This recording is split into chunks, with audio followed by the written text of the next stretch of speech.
From years of anxiety to warrior and mentor, Bradley Robinson created the Anxiety Project to help you end your anxiety naturally.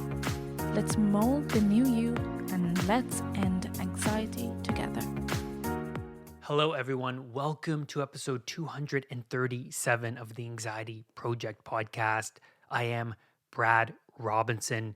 I am here today to discuss with you ways and strategies to lessen anxiety. This is massive. And the first strategy that you're already doing is listening to a podcast about what is happening internally within the brain and within the body.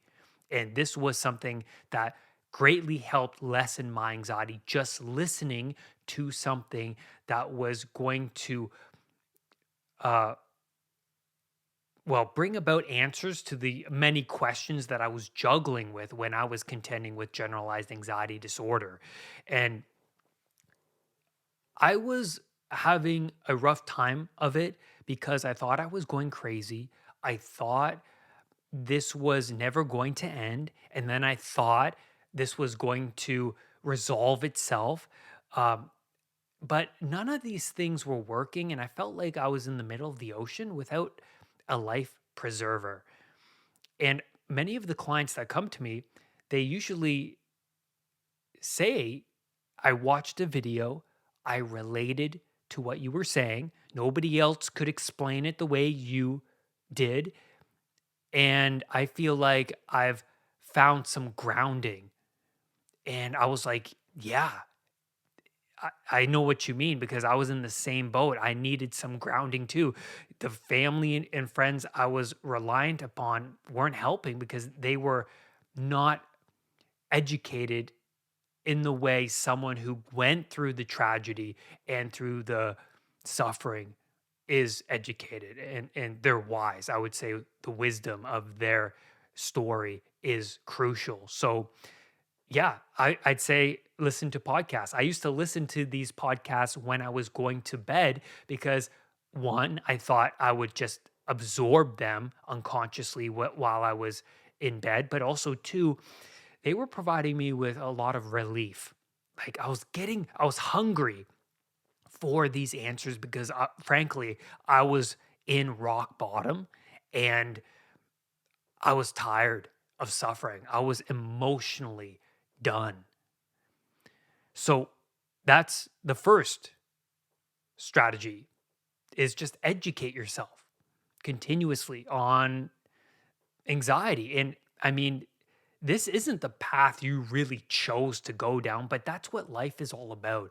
We automate ourselves into a routine, and then this routine becomes repetitive, hence routine, right?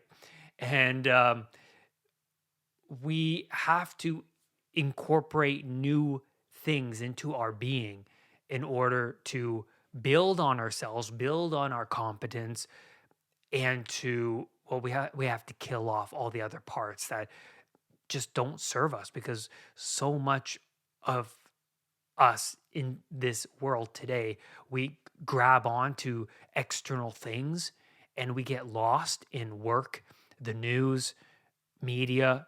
We get lost and we are detached from who we are. We don't even know who we are. We just think we act as if we are the things that we pay attention to.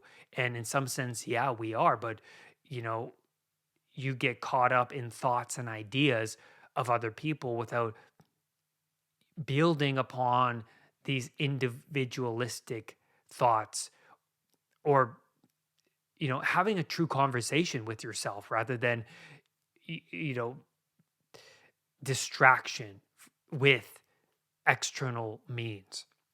So for me,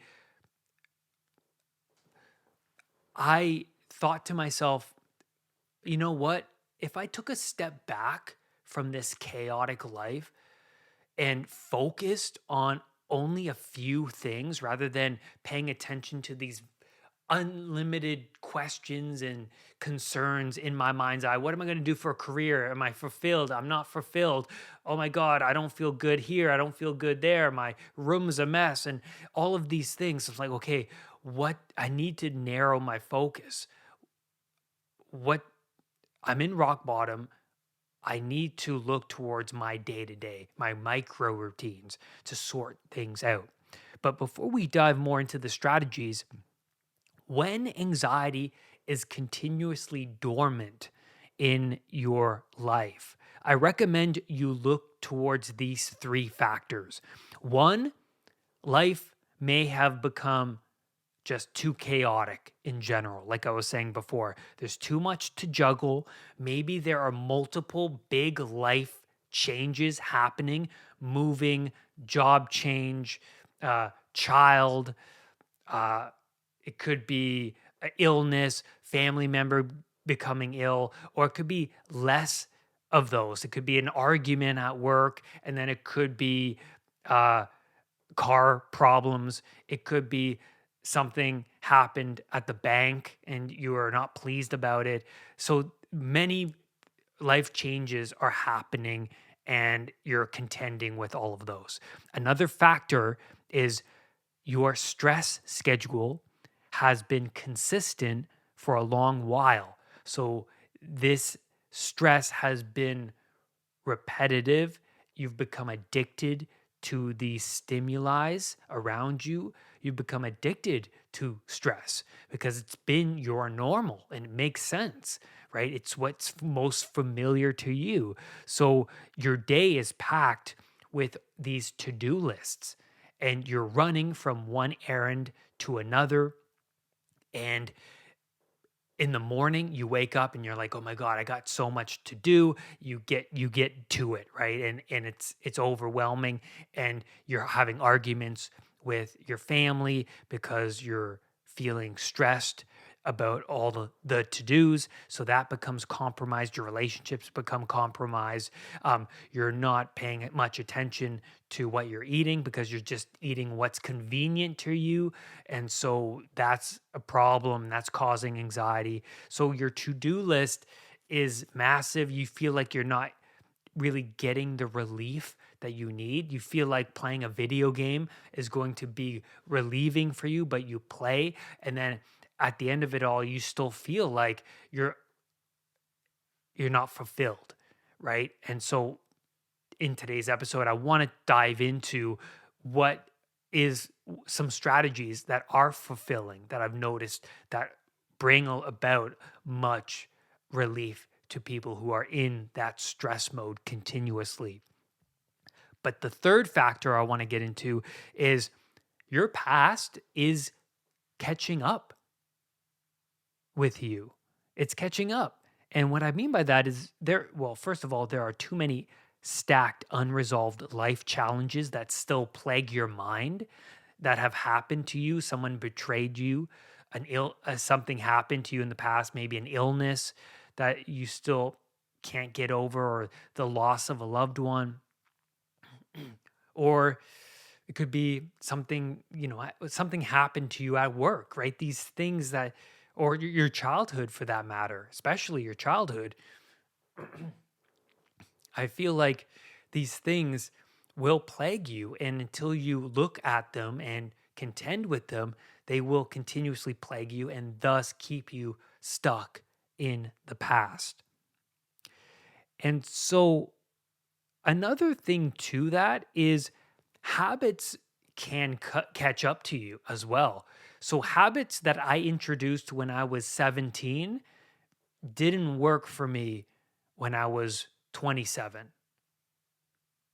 Right. And so, what I mean by that is it might be good and impulsive and fun when you're 17, drinking, drugs, pornography, sexual relationships, bouncing around. It's all fun. It's exciting.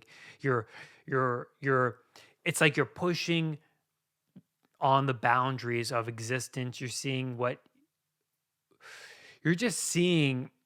You're living more egocentric, but you're seeing how much you can get away with. It's like a child who who tests the mother, right? To see, they're crazy. It's like they're unintegrated little blobs of happiness and excitement and then rage, and they're just, if they're rage, they're rage. If they're excitement, it's excitement. If they're desirous, they're just desirous. They're like what Freud would call these little emotional deities that inhabit us, and they're unintegrated, and then the parents try to temper that down as the child progresses through life. It's like, well, stop being so much happy right now and impulsive, it's only going to make things worse in the future. And I feel like the children always test the parents as well with what could they get away with.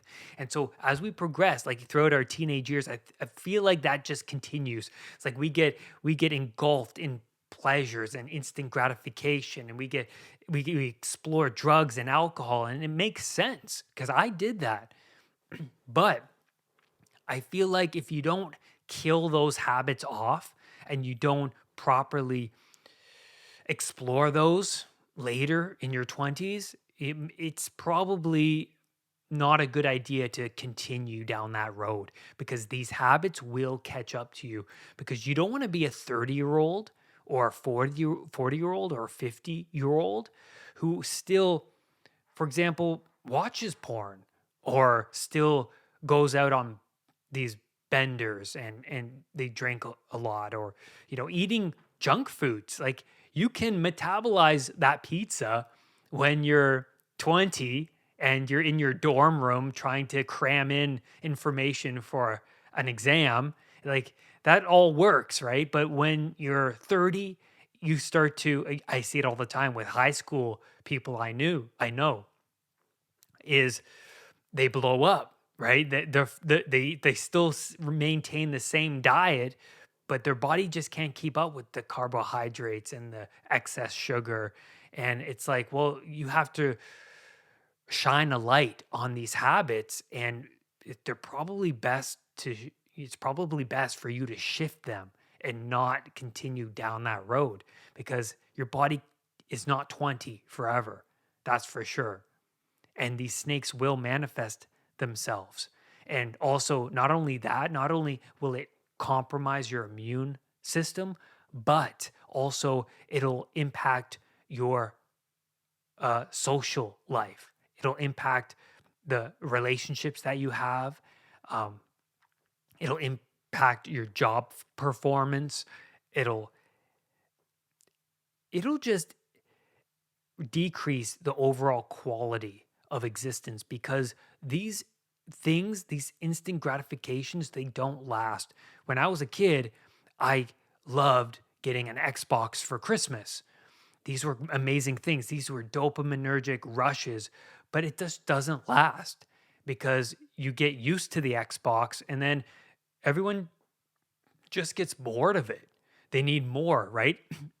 You get so accustomed to the super stimuli that your body adjusts, and then you need to search for the next one in order to get back to that extreme rush you got when you first got that Xbox. That's where shopping addiction falls into play here, right? You buy one thing, it's exciting, you get a rush, you're just obsessing over the item, and then you kind of, the more you use it, the more you just get it just becomes your normal, and then you're looking for the next thing to fill that void of excitement. And that's really interesting to think about. But those are the three factors to really think about right now if you are contending with a lot of stress and anxiety in your life. And also, I want to bring it back to the video game metaphor with things catching up to you, because I've seen it before with people who play video games and they're like 35. They're very socially awkward. So it's a harsh awakening at that point. So imagine you're like 35 and you wake up one morning, and it happens all the time. You wake up and you go, "Oh my god, I'm 35, and I can't even talk properly to a random stranger. I'm awkward. I'm bumbly. I'm disintegrated, right? I've been playing video games. I haven't done much with my life. I'm still in the job that I just find mediocre and unfulfilling. I haven't even traveled. And that realization, man, can be devastating because it opens your eyes to this uncomfortable truth that, it's like you did that to yourself. You were the one playing video games for a decade. It's like, where were you during that time? It's like, what part of you were you satisfying playing those games? It's not a easy thing to confront. It's horrifying. That's what I felt when I looked to my pornography usage when I was, I think, around 27 when I shifted pornography. It's been 4 years. So I think, yeah, 27. And I looked towards that and I was like, "Oh my god, I was watching porn for a decade of my life. Like, oh my gosh, I got to do something about this, right? I'm almost 30 now and things aren't working out the way I want them to work out. I feel like I'm a slave to this desirous deity lurking within me. I have to sort that out." So, look towards your day. Shine a spotlight on your current habits, your rituals. And that's a big realization, but also a very daunting one. It's like waking up after a decade of porn use, or like with me, or like playing video games for a long time, or looking at your addiction to alcohol, for example, or the junk foods that you've been eating for 20, 30 years, right? It's not a pretty thing, but look towards that, shine a light on that, and maybe there is something there to work on. Maybe that's your next mountain to climb. And that, hey man, that brings a lot of meaning to people. That brought a lot of meaning to my life. Something worthwhile to strive for. Man, that will add some motivation and fuel. And it makes things interesting and exciting because this is your next great adventure. And so, one of the things that you can do during the day to help lessen your anxiety is, well, instead of news radio when you're driving to work, how about silence? How about you look towards the breath and you pay attention to that and you practice mindful breathing? That will change the game. Meditation changes the game. It slows things down because I'll tell you something, when my old self was filled with anxiety. And I noticed that I was doing everything at a quick pace, running around like a madman, forgetting my phone, forgetting my wallet, forgetting this, um, you know, making a mess of things because I'm running late. I'm not giving myself the proper time. I'm not slowing down. I'm I'm walking into too many potholes, right? And what I mean by that is, I'm playing too many video games, and I could have lessened the amount of video games, and then I could have added more space. Like there's always something to sacrifice, and then that space would have helped me prep. It would have been better if I prepped something for tomorrow. And that's the thing to remember with anxiety is you can prep for tomorrow. You can do things today that'll help benefit the future you. And the quality of your sacrifices today determine the quality of your existence in the future, tomorrow, a week from now, a month from now. That trickles. It trickles forward. And so adding that time to meditate is unbelievably useful. And I highly recommend a book called Becoming Supernatural by Dr. Joe Dispenza. And he says, we try to predict, control, and force outcomes in an unconscious effort to increase our survival. And we pack our days full of to do lists that when a slow driver emerges in front of us and it gets in the way of our goal directed behavior, what happens? We become immediately hostile, aggressive, we curse. We pack our days too full of these expectations. And if they're not being met, it's game on for your anxiety systems, man. And so if the day is so tightly packed, there can't be any room for error. So many of us, we lose touch with who we really are because we get lost in the social norms of news, work, super stimuli, sugar, caffeine, alcohol, media like TikTok, YouTube, emails. We get lost. These things distract ourselves. But what happens at night when there is nothing like that, when you put your head down on the pillow and it's silence? Huh. The monsters of your mind, the things you haven't accomplished,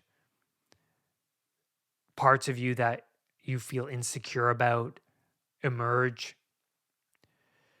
It's no picnic.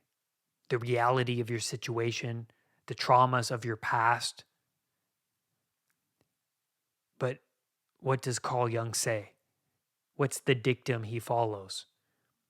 What you need most is found where you least want to look. It's within the monsters you will resolve and discover. You will resolve the toxic parts lurking within your unconscious, but you will also discover new parts of yourself when you resolve those toxic parts.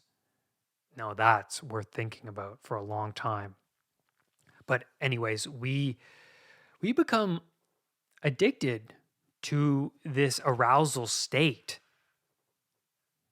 even though it's not truly benefiting ourselves. We become addicted to it. And when we are in stress mode, our brain wave state is high range beta. High range beta. And also, this means that your foot is on the gas pedal, but the car is in park, and you're just burning up all these internal resources like crazy. And this compromises your immune system, it compromises rational thinking. You become unintegrated, meaning anger gets to the best of you because you're not getting adequate sleep or adequate nutrition. So these things like aggression, irritability, restlessness, just an overall sense of lacking can manifest itself when you're in stress mode all the time. Things need to slow down. This morning, when I was writing out this podcast episode, I was at the beach. I was sitting on the rocks. It was a beautiful day. The sun was out, and a change of scenery was nice because now that it is summer, I feel like I that space is necessary for me. And not like in the mornings, I don't watch anything. I don't watch TV. I don't until my routine is done. Obviously, I might turn on something later, but I'll do my routine. I'll meditate. I'll journal. I will even go to the beach, do my podcast, or do a video, and then later, as a reward, I'll introduce a little bit of TV, something I really like, something I find valuable. But that space is so unbelievably important because, like I was saying before, our brains can be in high range beta. We are in stress mode. Our sympathetic nervous system is active, but we can move from that high range beta into a theta range state. And when you spend time meditating and you bring about space, it can be challenging at first because we are addicted to thoughts. We are addicted to entertaining these images and these ideas that float into the mind. And that's the challenge, is that a lot of people stop meditating after a week is because they feel like they're not doing it. But you need time to look at the thoughts and be aware of them. Learn how to just accept that they're there, and also talk to yourself in a way l- that you can be comfortable not having these stimuli around, but these thoughts just coming and going. Even if you get lost in it, it's better to get lost in these thoughts than to be distracted by TV.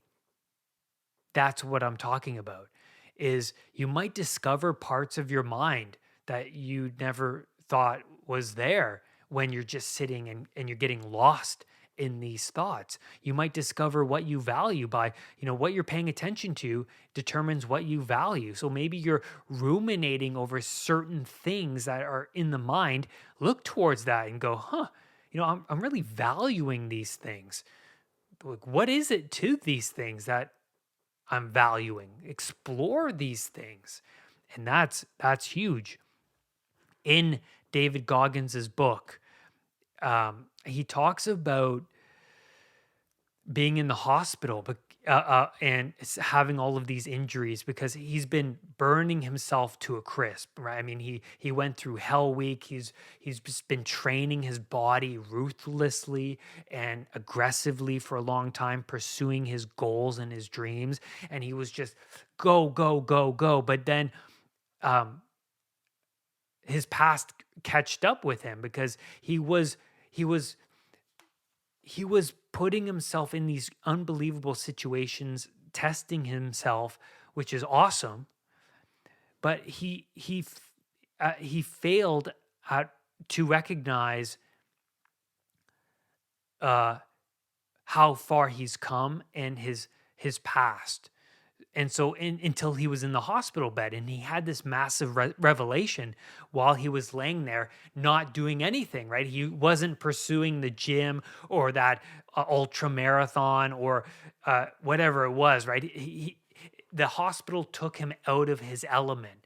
And so he looked at his life differently, having all that space to just contemplate, and he discovered so much of himself. He took the time to look over his life with a fine-tooth comb and look not only towards what he accomplished, but where he came from, his past.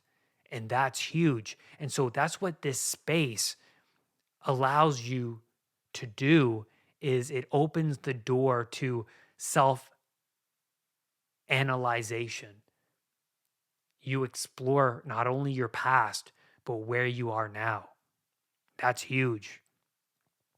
And so when you are in meditation, when you spend time with yourself, when you practice mindful breathing, you can move to a lower range beta state, and you can go into a theta brainwave state. That's the state where you are drifting off into sleep. It's when you let go and you're just drifting away. It's like this separation between this attachment to thinking, and you are now observing. You're just letting things go. And that's another really important thing to know, is that meditation and that space allows you to, well, you learn to let go. You learn to let go of thoughts. Even though it's there, doesn't mean you have to fall into that thought.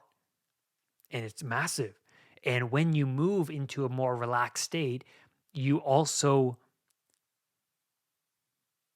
activate your parasympathetic nervous system, which is your rest and digest system.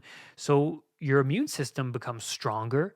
You can think more rationally, and your mind opens up to more possibility.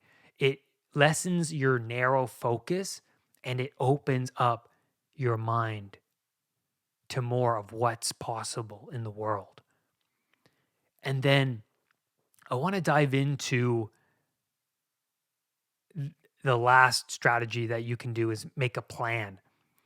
Make a plan for tomorrow and for what you want 3 to 5 months down the road. And so I recommend that you sit and write this out. Okay. You make a plan. So short term, what, well, do you have a lot to do? I do have a lot of to do lists. Well, write out your schedule for tomorrow. This is what I did to lessen my anxiety. I was nervous about going into work. I was nervous about doing a good job. I was nervous about juggling all of my responsibilities. Make a plan. What time are you going to wake up? Write that down. Are you going to give yourself some space in the morning? Write that down. Meditate 15 minutes. Write in a journal for 5 minutes. Just do something mindful. Or maybe it could be taking a walk for half an hour in the morning and paying attention to your surroundings, being mindful of the environment. That's huge. Not being distracted by the phone, emails, whatever. So write down your plan of action for tomorrow. And that's so relieving, especially to me when I was nervous about juggling work. And also prep your equipment. So if you're going to work and you have equipment to bring, or if you have things to bring to your job, prep that the night before. Prep food, prep even prep maybe if you're going out to lunch that day, prep where you're going, right? Adding as much predictability into your day will help alleviate anxiety. But more long term, where are you aiming at? Like, what are your goals? Do you have a habit that you want to resolve? Or maybe you feel unfulfilled in your job. Maybe the goal is to just look around for work, right? Because the idea of finding a job is daunting. But if you shrink down the goal to, you know what, I'm going to look for a job for 15 minutes each day this week. And you think 15 minutes isn't that long, but when you get going, you start to go longer, right? You start to get into the task and you might wind up doing it for an hour, but you have to shrink down the goals. Or your goal could be meditate for 15 minutes. Where do you want to be 3 to 5 months down the road? How do you want to feel? How do you want to act? That's important. What do you want? What do you really, really, really want? You're in a rut, right? Maybe. Or maybe you're just looking to change one aspect of your life, but what do you really want? And create a vision. And then what would happen if I stayed the same 3 to 5 months down the road? And that's useful too, because you want your anxiety to push you forward rather than you want to be more fearful of staying in the same place. So you want to ask those questions. If I was not pursuing anything, if I was still the same 3 to 5 months down the road, how would that make me feel? And that's really, really important. It's also crucial to know that the mere fact there is uncertainty, there's too much uncertainty in your day to day, and your body is obsessing and ruminating over it, is a sign that the mind needs to know how to traverse this low resolution terrain. It needs to know how to resolve these uncertain elements accumulating right now. You need to look towards what uncertainty am I juggling with? Am I uncertain about an ailment that the doctor may or may not find? Am I uncertain about a job that I may or may not get? Am I uncertain about my relationship? Am I uncertain about, it could be anything. It could my car, how much is it going to cost? It's at the mechanics. What is happening right now? And so write those things down as a separate exercise. Write them down. What's happening right now? What's going on? Life on occasion will bend and it will warp us out of our automated states. And when it does, will you fall into more chaos yourself or have enough emotional space in your glass as well as the competence to contend with the unknown? So, these are just a few of the many strategies I recommend that you do in order to contend with this uncertainty. And that's where I'm going to leave you on this podcast episode. Thank you for being here, being a supporter of the podcast, and use this as a tool to reach your higher self. Rise above anxiety. I will see you next time. Brad's powerful anxiety recovery program is now available at unpluganxiety.com. The Anxiety Project program is downloadable and puts the power of anxiety recovery in your own hands. Visit unpluganxiety.com